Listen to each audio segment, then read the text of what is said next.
The room smelled of cinnamon, champagne, and something rotten, though I didn't know it yet. It was supposed to be a celebration. My wife, Emily, had begged me to come to her company's Christmas party this year. "You never come," she'd said with that soft, tired smile. "It would mean a lot to me if you did." So I traded my quiet Friday night for a navy suit and a forced smile. The office was decked out in red and gold lights, laughter spilling over from every corner, the kind of warmth that almost felt rehearsed. Emily looked stunning in her emerald dress, the same one I'd bought her for our anniversary 2 months ago, back when I still believed we were fine. When we entered, everyone seemed to know her. She moved through the crowd like a flame, laughing, touching arms, flashing that easy smile I used to think was just for me. I was the outsider. Still I tried. I laughed when I didn't feel like it, shook hands with people whose names evaporated the second they were said. Emily clung to my arm at first, but the moment someone called her name from across the room, over here, she slipped away like smoke. That's when I met him. His name was Tyler. Tall, confident, the kind of man who made other people feel like extras in his scene. He was standing by the bar when Emily introduced us. "This is my husband, Daniel," she said, and I caught the slightest hitch in her voice, just a heartbeat too long before husband. Tyler smiled like he already knew me. "Ah, the famous Daniel. I've heard so much. Hopefully good things," I said, forcing a polite laugh.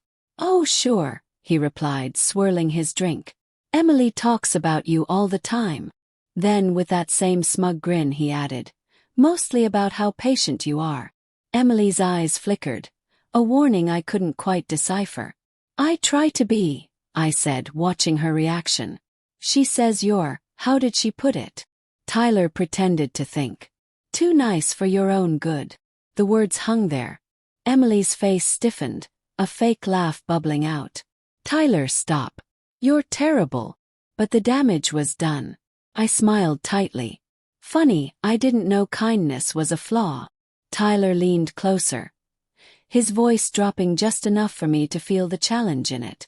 "Sometimes, Daniel, being too nice just means you don't notice what's happening right in front of you." Emily's hand shot out to grab his arm. "Tyler." "No, it's fine," I interrupted, keeping my tone calm. "Maybe you should explain what that means." The air between us thickened. People nearby were still laughing, music playing, but I felt the world narrow to just the three of us. Emily's lips parted, a silent plea, but Tyler only smirked. "I'm just saying," he murmured, eyes locked on mine. "Not everyone in this office is as loyal as they seem." I should have walked away. Should have laughed it off.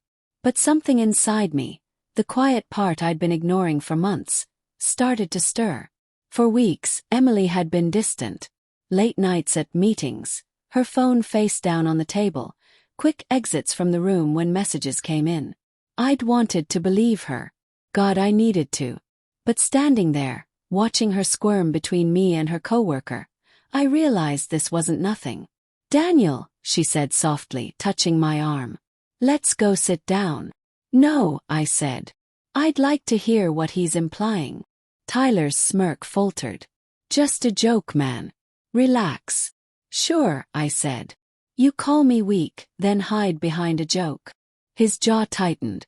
"I didn't call you weak." I stepped closer, lowering my voice. "You didn't have to. You implied it when you said I didn't notice what's happening. So tell me, Tyler, what exactly is happening?" Emily's voice trembled. "Daniel, please." "Why, Emily?" I asked, turning to her now. "You afraid of what he'll say?" The music had shifted to a soft carol, and I could hear my own heartbeat pounding louder than the bass. People were beginning to notice. Tyler's hand twitched around his glass. "Man, you're making a scene." "I think the scene already existed," I said coldly.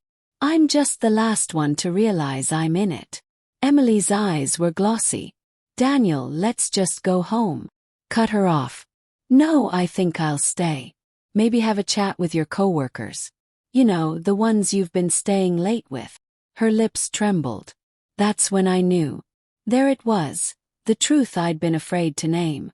Tyler didn't even need to say it. His silence said enough. You should have just told me, I said quietly, more to Emily than to him.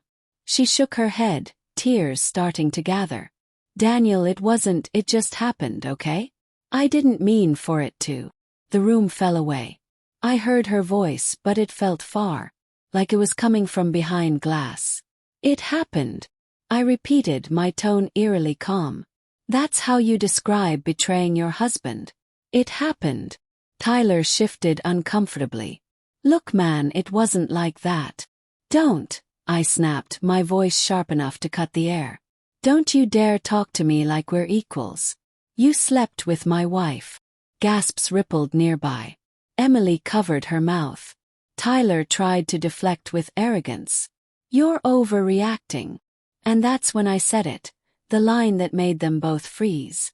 I leaned in, smiling just slightly. If being faithful makes me weak, then thank God I'm not your kind of strong. Tyler blinked. Emily's breath caught. I stepped back, straightened my jacket, and turned to the crowd now watching us in stunned silence. Merry Christmas, everyone, I said quietly. Hope your year ends better than mine did. Then I walked out. The cold night hit me like a slap. Snow was falling in slow, quiet flakes, mocking the chaos burning behind me. I got into my car, started the engine, and just sat there. My hands were shaking. My reflection in the rearview mirror looked like a stranger, pale, hollow-eyed, exhausted. Emily came running out moments later, heels clicking against the pavement. She knocked on the window, breathless. Daniel, please, just listen. I rolled it down halfway. Why him? Her mascara streaked. It didn't mean anything. It was stupid, it was. Then why hide it? She hesitated. Because I didn't want to lose you. I laughed, a sound I didn't recognize. You lost me the second you chose him. Tears spilled down her cheeks. I'm sorry. Please, I'll quit my job, I'll do anything. Don't, I said, cutting her off. You don't fix betrayal with apologies. You fix it by not doing it in the first place. She pressed her hand to the window, but I shifted into drive. Her face blurred through the falling snow as I pulled away. Her mouth moving, maybe calling my name, maybe saying sorry again. But it was too late. That night I didn't go home. I drove until the lights of the city faded into darkness. Parked by the river and just sat there for hours, watching the water move. Silent, cold, relentless. In the stillness I realized something. Love doesn't die in an explosion. It dies quietly. In late nights, in small lies, in looks that last too long with someone else. Emily hadn't just betrayed me. She'd dismantled the person I was when I loved her. But as the first light of dawn crept over the horizon, I made myself a promise. I wouldn't let this define me. Tyler called me weak. But walking away from the person who broke me wasn't weakness. It was survival. And sometimes survival is the strongest thing you can do.